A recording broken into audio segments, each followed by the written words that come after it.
today we're going to be prepping our brisket to go on the smoker. So you're going to need some extra long, heavy duty foil.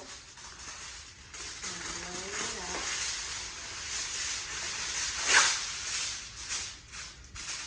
Right. And you want that shiny side up so that the meat can be on it, so it will reflect all of that heat onto the meat and cook it a little bit better. All right, next we got to cut open our brisket. Juiciness. So cooking a brisket is a big deal. You are committing to 12 or more hours of manning a smoker and trying to keep the temperature correct. The more regulated you can keep your temperature, the softer and better your meat will taste. All right. All right.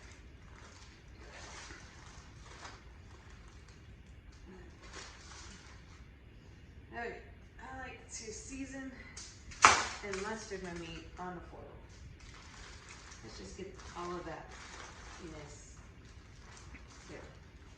Away. Okay, sorry, gross it me out. All right. So, with a couple briskets that I made, I found that the best thing to really get it ready is to cover it in mustard first. So if you find any of these like little just fat chunks that just kind of fall off or stick up, it's really hard. You want that meat to be squishy. So any of those really, really fat pieces, you do want some fat on top, but like we kind of got a big old chunk here and it's not gonna cook well. So I'm gonna trim off some fat and then I'll be right back for another video. So normally you don't want to cut off a lot of fat. You definitely want one fatty side, and you're gonna do that one on the top so that when it melts, that all of that just seeps down into your brisket. But we got a really fatty brisket.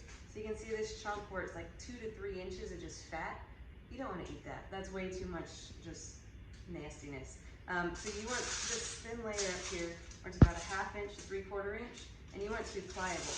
So if you want to see, I can move this fat, I can get my fingers in there. But whenever you have just a really thick chunk, like it's really hard to move it. So this one, if I try to move it, there's nothing moving. So you want to cut off the really, really thick fat.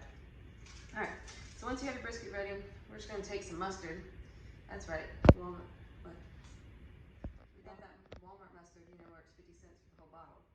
And we're just going to put that all over my brisket.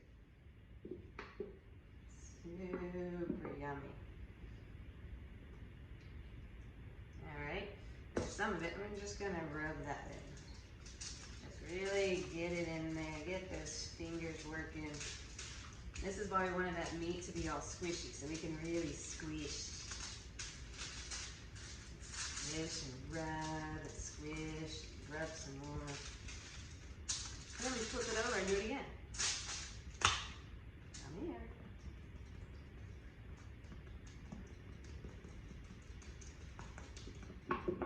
Uh-oh, we're running out of my Walmart special. Get some more.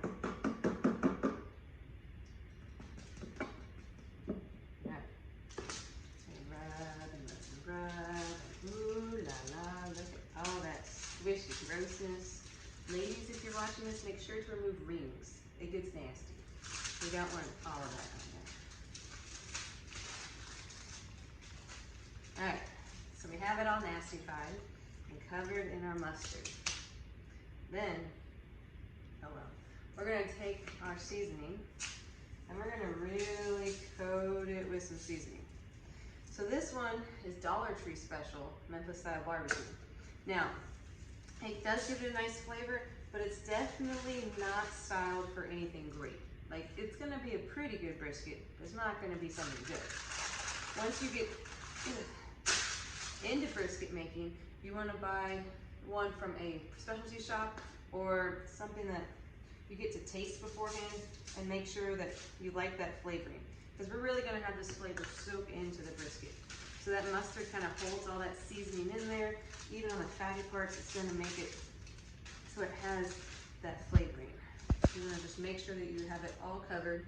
You can do this one more time once the fat starts liquefying. And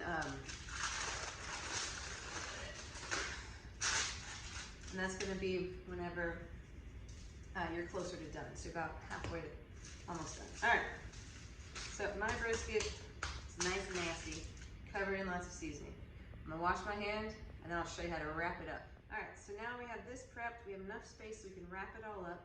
Remember, you want that shiny side in. You're gonna take your expensive little baby and make sure that you're putting it up on all sides. You want the smoke to be able to stay in. You want that liquefied grease to stay in there. So we're just really gonna wrap it up.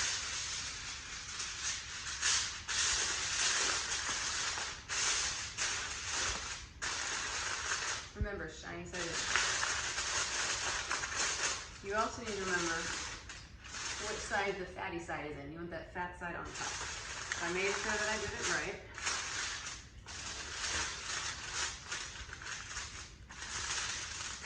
All wrapped it up. So I found that if you have a big rim baking dish, it's gonna help whenever you're carrying it out there. Or if you wanna take it inside and just kind of scoop it onto here. It's my sturdiest pan, so that's what I'm using. All right, so I hope this helped you prep your brisket, and a little bit later we'll show you how to get that smoker ready. Good morning. Yeah, it's dark. This is what happens when you're cooking your brisket. You gotta get up at the butt crack of dawn, start your meat if you want dinner. So if you wanna come on over, I started with some hickory. I find that I just can't get my fire started right, so I did use paper, but it's gonna burn off before I put my meat on.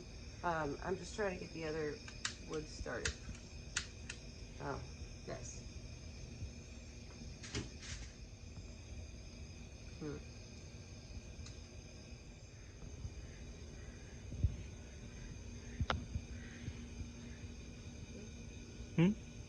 All right, so now that we have our little flame started, we're gonna put this one that has lots of little loose pieces on top. Try to help it catch. See how well that goes. All right, so now that you have your roaring fire going, I'm not gonna touch it because it's wicked hot. I like to make the temperature go all the way up to about 400 at first, just because you might have little critters in there. You might have a layer of funk at the bottom, and you don't want that to be the first smoke that hits your meat. So after you kind of burn that off for a little bit, then we're gonna put the meat on, and then the whole idea is to regulate the temperature for the entire time that it's cooking. Now, some people will raise up the temperature at the very end in order to make like a nice crust on it. You'll do that in the last like 2 or 3 hours. But for right now, I'm gonna cook mine at about 250 for solid 10 hours, and then we'll see where the meat's at. Make sure to use a thermometer, either digital or one of those old school ones, once your meat's getting close. And maybe you'll have to rotate it around if you have a thinner side and a thicker side, just because you don't want to overcook the meat, then it's too rough and it's just not going to taste so good. All right, so our brisket's been cooking for about 12 hours or so. We're at 175. I'm gonna amp up the heat a little bit, take off the top, just get a nice crispiness to it, and see if we can get that temperature up to the 180s. All right, so now we kind of have a little bit of a crust to it. It's gonna make it just taste so much better. The extra smoky flavor. Again, we're doing the hickory smoke. Oh, gotta turn it on. All right, let's see where we are.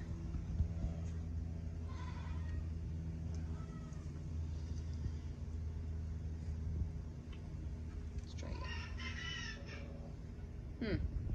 Still not there, right? A little bit longer. All right, so we've checked it and we're at the right temperature, above 180 in all places. And so now I'm gonna cut off a chunk of it and let it kind of cool for a bit. Look at that, you can see that fat layer, you can see the meat, and we're all really tender and juicy, and it just, hopefully it's gonna be so tasty. All right, came out great. Parts of it are just falling apart in little tiny pieces. There is a lot of fat on mine, so just watch that. But you always do want to leave a little bit of fat, so a little bit of layer, up to your preference.